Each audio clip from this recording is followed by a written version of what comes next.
What's up, trail hoppers? It's your boy Aaron. Welcome back to another episode of Hopping the Trails with the Hopkins. Hey, today we got a repair video. So if you've been following our travels, we were doing some winter camping this year. And while we were winter camping, we discovered that our hot water tank on the electric side of it, it was not generating any heat. It wasn't heating up the water. The water stayed cold, and nothing is more irritating than taking a cold shower. So today we're going to go ahead and get into this repair to repair our hot water tank. So we have the Suburban Advantage hot water heater. We have the 6-gallon. And so we're going to jump into this tutorial and show you how to troubleshoot it. Let's ride.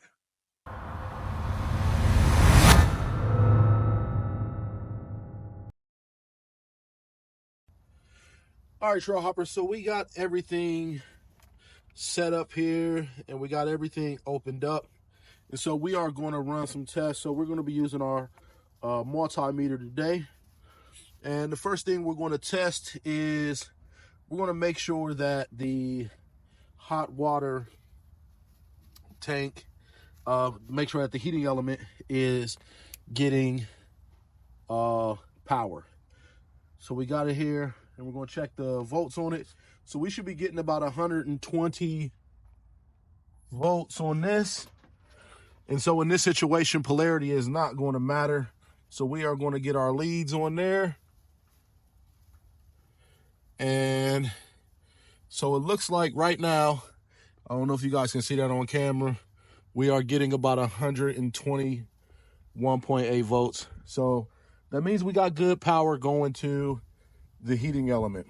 And so what we are going to do now is get the power turned off, and then we're going to test the resistance to see if the heating element itself is bad. And so we're going to get this power turned off. Be back with you. All right, so we got the power turned off. And before we test the resistance, we're going to just check, make sure that our power is off. So we're going to get our leads on there. And there you go. So everything is at 0. So it's zeroed out. And so now we're going to go ahead and check the resistance to see if the heating element is bad. And so we will get that turned here to resistance. And we'll get our leads on there. Again, polarity in this situation does not matter. And look at that. So it's still showing it open. It's still showing that it's open. And that means that our heating element is bad. And so that's why the electric part of the hot water tank is not working. And so we are going to get, we'll get a new heating element ordered. And so just to show the resistance, when I touch the leads together, right, it gives us a reading. Now, it's not going to be that much that's going through these leads, but at least we see the numbers changing. When they're not touching this, it means it's open. And so again, when we test it, we put it on the terminals here, it's still showing open. So there's a problem with the heating element itself. So that's good to know. So we are going to go ahead, like I said, and get another one ordered. And then we should be back in action with the heating element on our hot water tank. And what this is going to allow us to do is it's going to allow us to run strictly off of electric, so that we don't have to run off of propane. And that will save us propane in the long run. And so that's a good thing. And so we'll get this heating element ordered, and then we'll probably do a tutorial on how to change the heating element in your hot water tank on your RV. All right, so we are going to now jump into the repair of this heating element. And as you can see here, I'll try to get close as possible for you guys on the heating element. So the heating element is just below there, just below the pilot. And so what we're going to do is we're going to need a few tools for this repair. One being a Phillips screwdriver. So we're gonna need a Phillips screwdriver as well as some type of wrench. This is a heating element wrench that I have here, or socket to take out the heating element. So you can get the socket anywhere. Lowe's, any of your hardware stores, they should have some kind of socket to take off your heating element. And so those are the two things that we're going to use on the repair today. We have already made sure that our power is off and that our system is drained. So in order to do this repair, because it's going to require you to pull the heating element out, it's going to drain your system. So we have our anno rod just laying right there that we've already pulled out, drained the system. And now we can go ahead and proceed with getting the heating element out.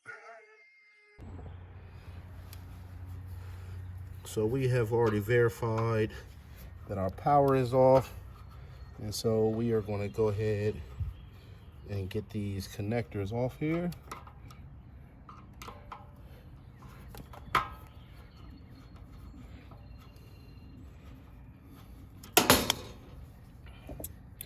Don't drop your screwdriver like me.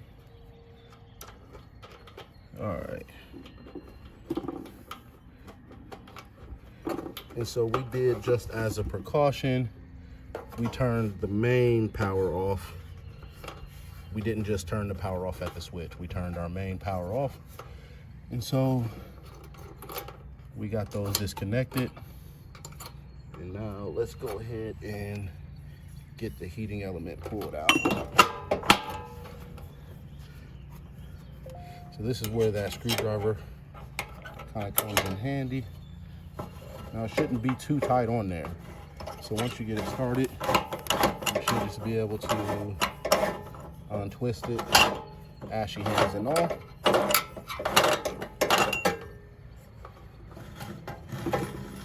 And there we have it, trail hoppers. So we got that old heating element pulled out. So that's what our old heating element look like. So we're gonna go ahead and start getting prepped to put the new heating element in. So stay tuned. All right, trail hoppers. Now before we put the new heating element in, I just want to show you guys again the test that we did when we tested resistance to determine if the heating element itself was bad. And so this is our old heating element right here. And so I'll see if I can do this. So this is the old heating element. You know, it got the connectors there, terminals. And we are going to get our multimeter is set to resistance. And so we'll see if we can do this. So as you can see here on the multimeter being set to resistance and the leads on the heating element is still showing that it's open, right? So there is no movement in the resistance. And that's how we made our determination that the heating element was bad. And so we have our replacement heating element here. This is the new one. You can look up the model hot water heater that you have and find the replacement heating element. We got ours off of Amazon. And so try to keep all this trash together. And so we will get the leads on this new one here. Again, polarity in this situation does not matter. And there you have it. So this is the new heating element, and the resistance on it is 10.5. So we know that this new heating element is going to work for us. As you can see, 10.5, that's what we were expecting on the one that we took out. And so that's how we verified that the old one is bad and that the new one, in fact, is good. So this definitely should resolve our problem. So let's go ahead and get it installed. All right, so we are going to go ahead and get the new heating element put in. And now I did put some thread seal on the new one, just to make sure that it didn't leak. You know, you want to be cautious to make sure that you don't get it on the heating element itself. But we will go ahead and get the new one put in.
All right, so we have our system flushed. We flushed all the antifreeze out of it because we don't want to get any of that into the hot water tank. And so we're ready to put it in bypass. So we're going to go ahead and open up the vent here, and we will put the hot water tank in normal operating mode to where we got our water line hooked up to the house here. And we're going to get the hot water tank filled up, and then we're going to turn on the heating element to verify that it's working correctly. Stay by.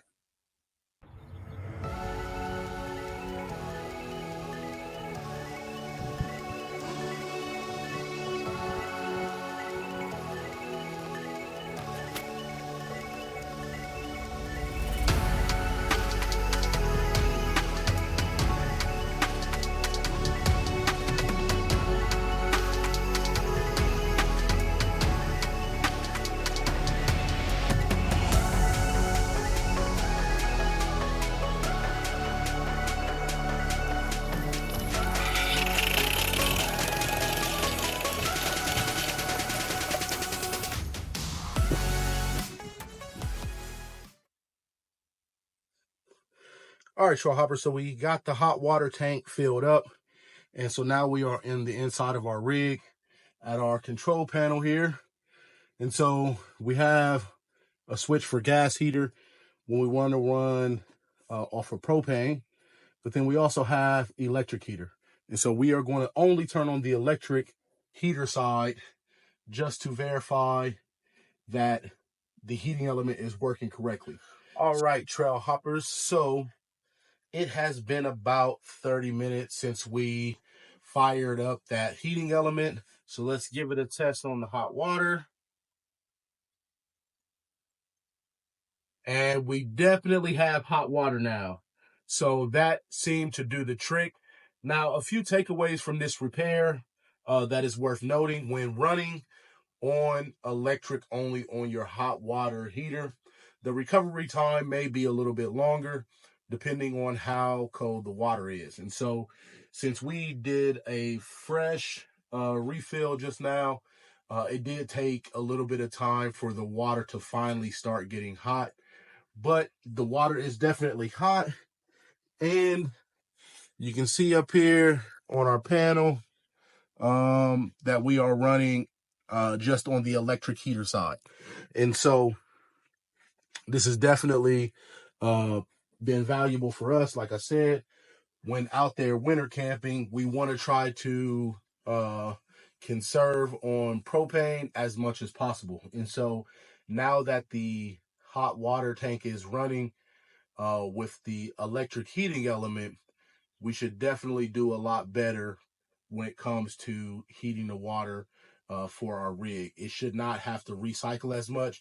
And so what we probably would do is when we arrive to a campground, we'll probably turn on both sides of the hot water tank, allow the water to heat up, and then turn off the gas side and just run purely off of electric.